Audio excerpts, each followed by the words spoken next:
ನೋಡಿ ಒಬ್ಬರು IPS officer ಹೋದರು. ಇವರು ಮಾಡೋ ರಾಜಕೀಯದಿಂದ ಪಾಪ ಅವರು ನಿನ್ನೆ ಅವ್ರ ಡ್ಯೂಟಿಗೆ ನಿನ್ನೆ ಬಂದಿದ್ದಾರೆ. ಅವರೆಲ್ಲ ತಿಳ್ಕೊಳ್ಳೋ ಅಷ್ಟು ಬೇಗ 50 ಅವರು ಸಸ್ಪೆಂಡ್ ಆದರು. ಇದೆಂಥ ಸರ್ಕಾರ ಸರ್ ಹೇಳಿ? ಮತ್ತು ಇವ್ರಿಗೆ ಯಾರು ಫ್ರೀ ಯಾರು ಕೇಳಿದ್ರು?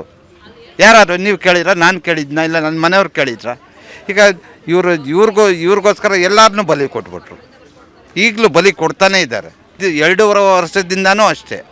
ನಾನು CM ಆಗೋ ಸಮಯ ಯಾವಾಗ ಬರುತ್ತೆ ಅಂತ ಕಾಯ್ದು ಇವ್ರು ರಾಜಕೀಯಕ್ಕೋಸ್ಕರ ಜನನ ಬಲಿ ಕೊಡ್ತಾ ಇದ್ದಾರೆ. ಏನಾಗ್ತಾ ಇದ್ದಾರೆ? ಯಾವುದ್ರಲ್ಲಿ ಆಗ್ತಾ ಇದ್ದಾರೆ ಜನ ಉದ್ಧಾರ ಹೇಳಿ? ಇಂಥದ್ರಲ್ಲಿ ಆಗ್ತಾ ಇದ್ದಾರೆ ಅಂತೇಳಿ ಗ್ಯಾರಂಟಿ ತಂದಿದ್ದಾರೆ ಸರ್. ಯಾರು ಕೊಡ್ತಾ ಇದ್ದಾರೆ? ಈಗ 1.5 ಲಕ್ಷ ಬಾಡಿಗೆ ತಗೋತಾ ಇದ್ದವನು ಗ್ಯಾರಂಟಿ ತಗೋತಾ ಇದ್ದಾನೆ. ಫ್ರೀ ಅಕ್ಕಿ ತಗೊಳ್ತಾ ಇದ್ದಾರೆ. ಇವರು ಓಟ್ಗೋಸ್ಕರ ಎಲ್ಲರಿಗೂ ಬೇಕಾದವ್ರಿಗೆಲ್ಲ ಪರಿಶೀಲನೆ ಮಾಡಲಿಲ್ಲ, ಏನಿಲ್ಲ, ಕೊಟ್ಟಿದ್ದು. ಕೆಲವ್ರಿಗೆ ಇನ್ನೂ ಕೊಡ್ತೀವಿ ಅಂತಾರೆ, ಯಾರಿಗೂ ಬಂದಿಲ್ಲ.